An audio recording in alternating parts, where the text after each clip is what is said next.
this lecture, we would be learning about the different stages of a counseling process.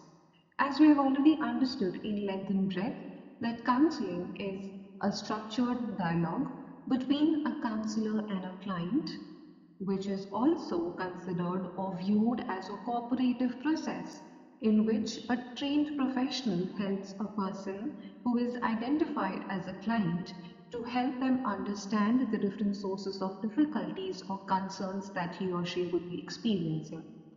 Now, when we talk about counseling as an entire process, there are several steps that has to be mandatorily followed.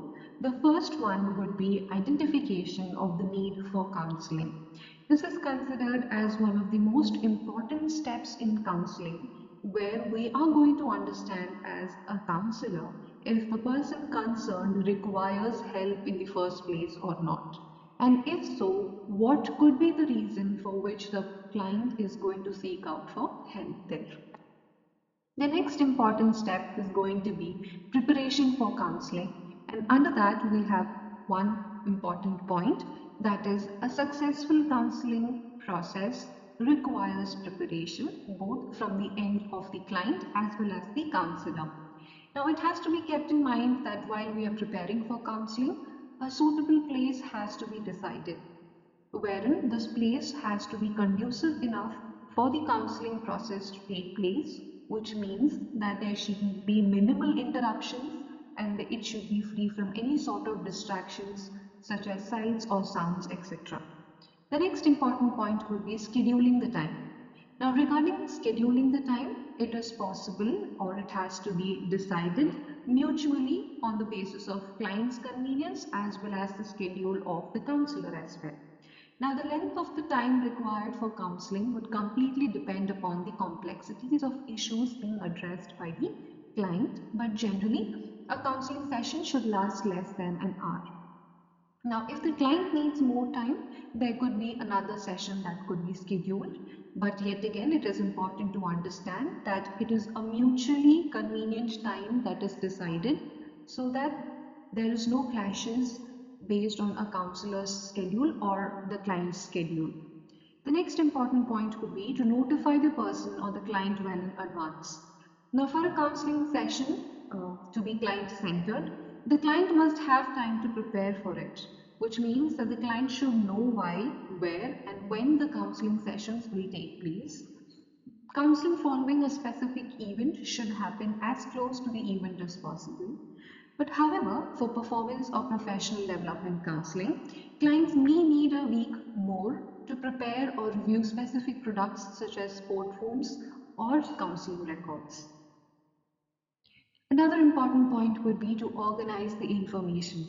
The counselor should take utmost care to review all the pertinent information, which includes the purpose of counseling, the facts, observations about the client, identification of possible problems, what could be some of the main points of discussion, development of a plan of action, focus on specific and objective behaviors that the client might maintain or improve, as well as a plan of action with clear obtainable goals, which is again a very important step wherein the counselor must take utmost care to review all of these pertinent information.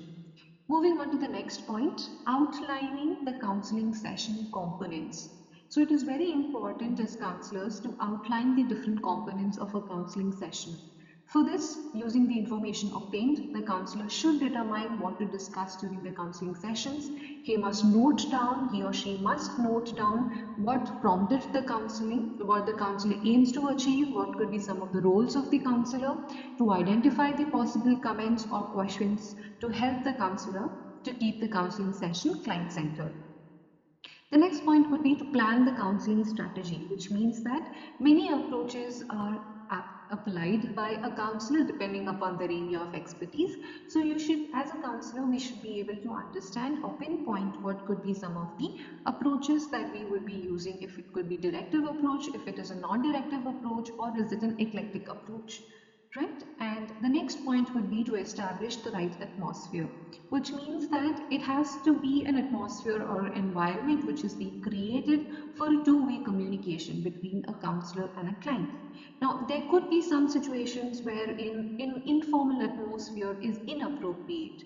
So all of these important considerations have to be kept in mind while we are planning a particular counseling session. So the next point would be conduction of the counseling session. The very next step, which is very important, is to conduct the counseling session with the client. Now, when we are conducting the counseling session, it is important to keep in mind that as a counselor, we should be flexible enough. The next important point would be opening the session. So when it comes to opening the session, the counselor should state the purpose of the session and establish a client-centered setting. Now, the best way to open a counseling session is to clearly state its purpose.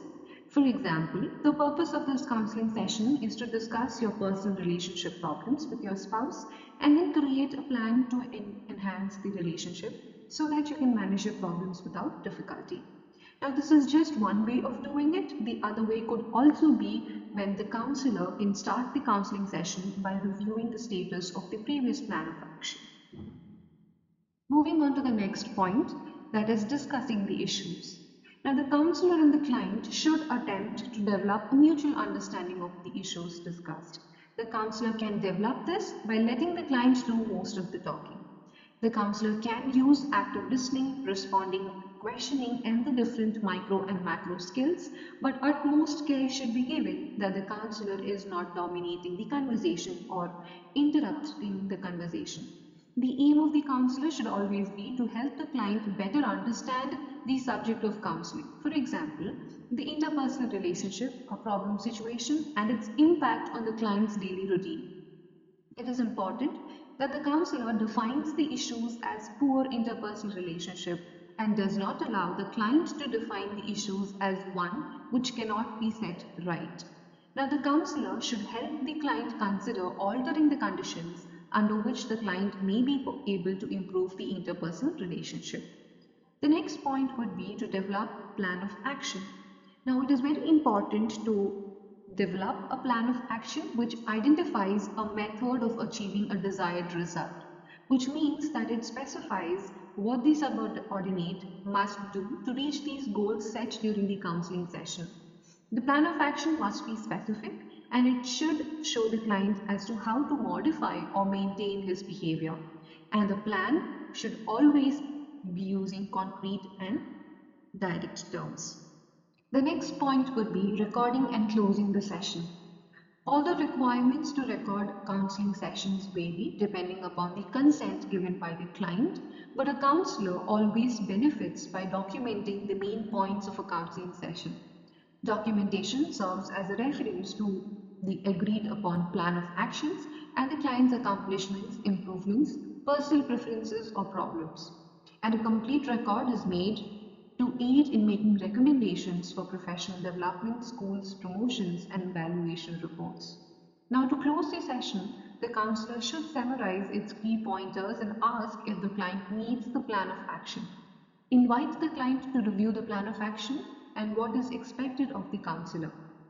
With the client, the counselor should establish follow-up measures necessary to support the successful implementation of the plan of action, which also includes providing the client with enough resources and time, periodically assessing the plan, and following through on referrals. The counselor must schedule any needed future meetings, even if only tentatively, before terminating the counseling session. So it's very important that we conduct a follow-up session with our clients to understand the course of action that has been taken, if the client is able to cope up with whatever the problems that were discussed, and to check if we have been able to create or help the person resolve the concerns or difficulties that were addressed during the counseling session. Now, it's very important to understand that the entire process of counseling does not end there. It continues through implementation of the plan of action and evaluation of results.